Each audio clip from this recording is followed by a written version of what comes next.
दोस्तों वीडियो में बात करेंगे कि अगर इंग्लैंड को अगले टी20 मैच में हराना है, अगले मैच में ही सीरीज अपने नाम करनी है, तो क्या बदलाव करने चाहिए, किसे टीम में लेना चाहिए और किसे बाहर करना चाहिए।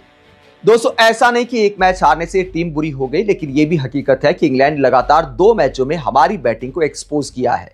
किस बात को लेकर एक्सपोज किया है कि हमारे पास मैच फिनिशर नहीं है, हमारे पास लोअर मिडिल ऑर्डर में पावर हिटर नहीं है, और इसी एक्स फैक्टर को टीम में आपको डालना होगा अगर इंग्लैंड को हराना है। अगर फिर से ऐसे मुश्किल हालात आते हैं तो आपको पावर हिटर्स अपने बैटिंग लाइनअप में आखिर में रखने होंगे। ऊपर आपके पास अच्छे अच्छे हिटर हैं, लेकिन 3-4 विकेट निकल जाए तो हकीकत है कि हमारे पास अच्छे बल्लेबाज नहीं है। लोअर मिडिल ऑर्डर में बल्लेबाज तो हैं, गिनती करने को भैया 8 नंबर तक 9 नंबर तक बैटिंग है, लेकिन वो काम चलाऊ बैटिंग है। अगर रिक्वायर्ड रन रेट 10 से ऊपर चला गया, 11 से ऊपर चला गया, तो मैच जिताने वाले बल्लेबाज इस बल्लेबाजी लाइनअप में नहीं थे। तो ऐसे में जो पुणे में अगला टी20 मैच खेला जाएगा, उसमें टीम इंडिया को पावर हिटर्स इस बल्लेबाजी लाइनअप में डालने पड़ेंगे। रिंकू सिंह जब से बाहर हुए चोट की वजह से, नीतीश रेड्डी बाहर हो गए, तो उसके बाद एक तरह से आपकी जो बैटिंग है उसकी जान निकल गई। आपके पास मैच फिनिशर नहीं है, तो टीम इंडिया क्या कर सकती है? टीम इंडिया उन्हीं खिलाड़ियों को खिला सकती है जो 15 खिलाड़ियों में शामिल हैं। तो आपके पास क्या ऑप्शन है? एक शिवम दुबे है, एक रमनदीप सिंह है। तो ये 2 पावर हिटर हैं, इनको आपको मुझे लगता है खिलाना चाहिए। नहीं चलेंगे वो अलग बात है, लेकिन खिलाना बनता है, क्योंकि जहां तक सुंदर की बात है, आप सुंदर का इस्तेमाल वैसे भी नहीं कर रहे। आपने लगातार 2 मैचों में एक ओवर उनसे कराया है, तो गेंदबाज के तौर पर जब आप उन्हें इस्तेमाल ही नहीं कर रहे तो उन्हें खिलाने का तुक नहीं बनता है। उनसे अच्छी बैटिंग शिवम दुबे की है, रमनदीप सिंह की है।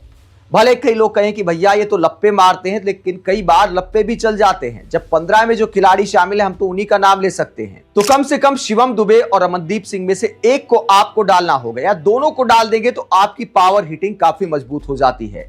उसके लिए किसे बाहर करना होगा? एक तो सुंदर बाहर होंगे और दूसरे बाहर होंगे ध्रुव जुरैल। जब ध्रुव जुरैल आपको 8 नंबर पर चाहिए, आप 8 नंबर पर उनसे बैटिंग कराते तो फिर उन्हें खिलाने का तुक ही नहीं बनता है। इससे अच्छा है कि आप लप्पे वाले बल्लेबाजी ले आए। भैया 3 ओवर में 40 रन चाहिए, 2 ओवर में 30 रन चाहिए, तो कम से कम शिवम दुबे से आप उम्मीद कर सकते हैं। भले चले न चले वो अलग बात है। रमनदीप सिंह भी डोमेस्टिक क्रिकेट में कई बार ऐसे स्कोर चेज कर चुके हैं।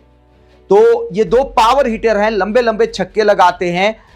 अगर आप ध्रुव जुरैल को टेक्निकल बल्लेबाज नहीं मानते, ऊपर नहीं भेजते हैं, तो फिर आपको पावर हिटर ऑप्शंस में शिवम दुबे और रमनदीप सिंह बैटर नजर आएंगे। दोस्तों टीम इंडिया के सामने परेशानी यह है कि रमनदीप सिंह और शिवम दुबे को खिलाना है तो फिर मोहम्मद शमी को भी बाहर करना होगा, क्योंकि अर्शदीप सिंह का खेलना जरूरी है। टी20 प्लेयर ऑफ द ईयर हैं, सबसे अच्छे रिदम में दिखाई दे रहे हैं तेज गेंदबाजों में। तो अब जब एक मैच हम हार चुके हैं, तो इंग्लैंड को हमें वापसी का मौका नहीं देना है, सीरीज बराबरी का मौका नहीं देना है, तो आपको अर्शदीप सिंह को खिलाना होगा और मोहम्मद शमी को बाहर करना होगा। मोहम्मद शमी बहुत बड़े गेंदबाज हैं, लेकिन अभी मुझे लगता है कि उस रिदम में दिखाई नहीं दिए जैसा वर्ल्ड कप में था। खासकर पेस में बहुत बड़ी गिरावट आई है, 10-12 किलोमीटर प्रति घंटा का अंतर है। 140 के करीब गेंदबाजी करते थे मोहम्मद शमी, अभी 130 के करीब कर रहे हैं। तो ये बहुत बड़ा अंतर हो जाता है। अगर तेज गेंदबाजों को बहुत ज्यादा पिच से मदद नहीं है, तो मुझे लगता है कि मोहम्मद शमी को बाहर करके आपको पावर हिटर्स ही खिलाने चाहिए। हार्दिक पांड्या और अर्शदीप सिंह के साथ ही नई गेंद करानी चाहिए।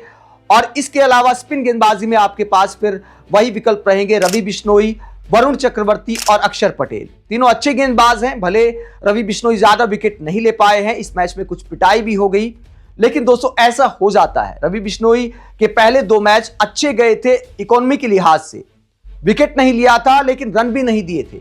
और जो गेंदबाज रन नहीं देता है, तो कई बार दूसरे छोर वाले गेंदबाज को फायदा मिल जाता है, वो विकेट ले जाता है। तो रवि बिश्नोई एक दबाव जरूर बनाते हैं इंग्लैंड की बल्लेबाजी पर, ये एक सच्चाई है। तो आप रवि बिश्नोई को बाहर नहीं कर सकते। रवि बिश्नोई, वरुण चक्रवर्ती और अक्षर पटेल, 3 स्पिन गेंदबाज आपके पास हो गए। इसके अलावा इंग्लैंड के बल्लेबाजी लाइनअप में राइट हैंड के बल्लेबाजों की भरमार है। तो मुझे लगता है कि अभिषेक शर्मा का भी आप ज्यादा इस्तेमाल कर सकते हैं। पिटाई किसी की किसी भी दिन हो सकती है, लेकिन अभिषेक शर्मा कोई बहुत बुरे विकल्प नहीं है, तो उनका इस्तेमाल भी आप कर सकते हैं। इस तरह आपके पास 4 स्पिन के अच्छे विकल्प हो गए। सुंदर की आपको जरूरत नहीं है, ध्रुव जुरैल को आपने बाहर कर दिया, मोहम्मद शमी को बाहर कर दिया। तो मुझे लगता है ये प्लेइंग 11 होना चाहिए।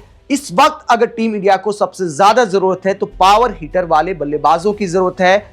आखिर में डेप्थ में जो रिक्वायर्ड रन रेट 13-14 भी चला जाए तो एक उम्मीद रहे कि भैया ये मैच का पासा पलट सकते हैं। भले कुछ लोग उनको लप्पेबाज कह सकते हैं, लेकिन कई बार लप्पे भी चल जाते हैं, ये एक सच्चाई है। इसके अलावा दोस्तों बल्लेबाजी में मुझे लगता है अप्रोच की बहुत बड़ी समस्या आ गई है। ये जो फॉर्मूला है कि भैया इंग्लैंड की तरह हमें भी आक्रामक ही खेलना है, हर गेंद पर चोट घुमाना है, इसमें थोड़े बदलाव की जरूरत है। खासकर संजू सैमसन और सूर्य कुमार यादव को। ये दोनों इस तरह के बल्लेबाज नहीं है कि हर गेंद को मैदान से बाहर करने की कोशिश करें। अगर ये दोनों अपना नेचुरल गेम भी खेले बिना एक्स्ट्रा एफर्ट के, तो इनकी टेक्निक ही ऐसी है कि 8-9 का रन रेट तो ये वैसे ही बना देते हैं। साधारण तरीके से खेलेंगे तब भी 8-9 का एवरेज कहीं नहीं गया। तो फिर आखिरकार इतना हाई रिस्क लेने की क्या जरूरत है? पहले बैटिंग में लो तो समझ में आता है, लेकिन बाद में बल्लेबाजी आपको पता है भैया कितने रन बनाने हैं, तो उसके हिसाब से दिमाग में सेट होता है कि किस तरह की बल्लेबाजी हमने करनी है। तो बैट्समैनशिप दिखानी चाहिए। और खासकर सूर्य कुमार यादव का पैच थोड़ा लंबा हो रहा है तो हर किसी पर दबाव आता है, किसी का कितना भी बड़ा नाम क्यों ना हो। आजकल इंडिया में यह हालात है कि भैया एक लंबी कतार है टैलेंटेड बल्लेबाजों की। बहुत सारे बल्लेबाज इंतजार कर रहे हैं। ऋतुराज गायकवाड़ है, रियान पराग भी अब फिट हो गए हैं।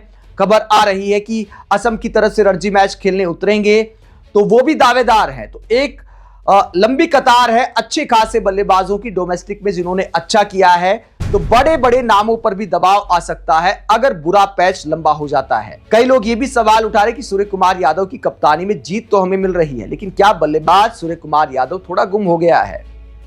ये जो हर गेंद पर शॉट घुमाने की जो आदत बन गई सूर्य कुमार यादव की, क्या वो महंगी पड़ रही है?